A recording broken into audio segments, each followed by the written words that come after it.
More than 100,000 people have been evacuated out of Afghanistan since August 14th. Only a small portion of Afghans who have managed to get on a flight have actually entered the U.S. They must go through multiple screenings before they are allowed here. Some face additional screenings once they make it to America. Axios reports the vetting process is 14 steps long for some people who have helped the U.S. military.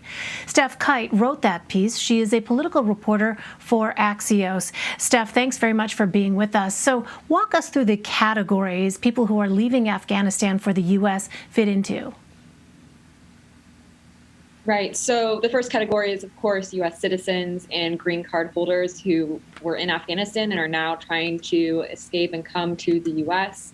There are also the interpreters and other people who help the U.S. military in Afghanistan who qualify for special immigrant visas. And the further along they are in that 14-step process, the more likely it is that they're going to get on those planes to the U.S. quicker. There's also a new refugee category for other Afghans who don't qualify for that SIV process, but who have also helped the U.S. military.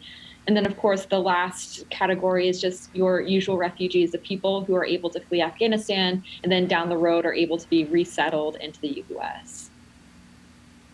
And Steph, what is the process for most Afghans to actually make it to the U.S. after they have landed somewhere outside of Afghanistan?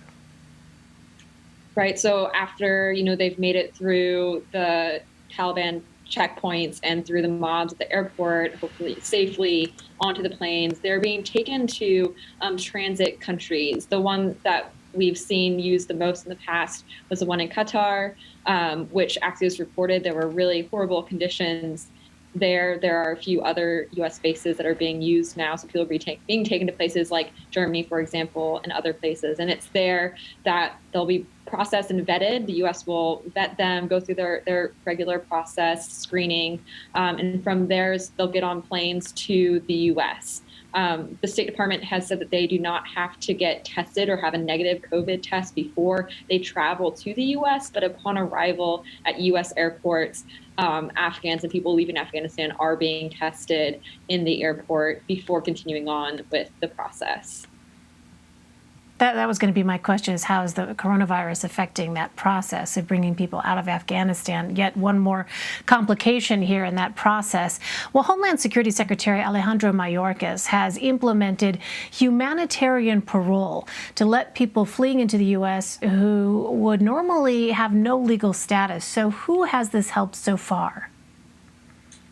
Well, we know that the humanitarian parole has been used for people who are in the special immigrant visa pipeline but have not yet received their visas. As I mentioned, and you mentioned before, it's a long process. And while they're trying to get people out quickly, that doesn't allow everyone who would qualify for these visas to actually finish that process.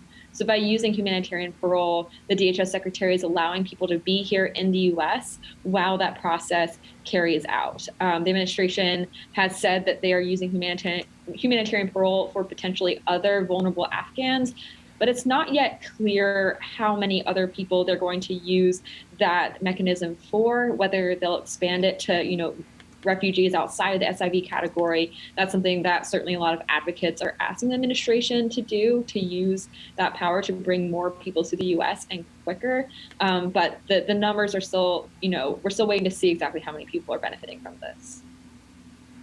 All right, an urgent situation. Steph Kite for us. Steph, thank you very much. Thanks for having me.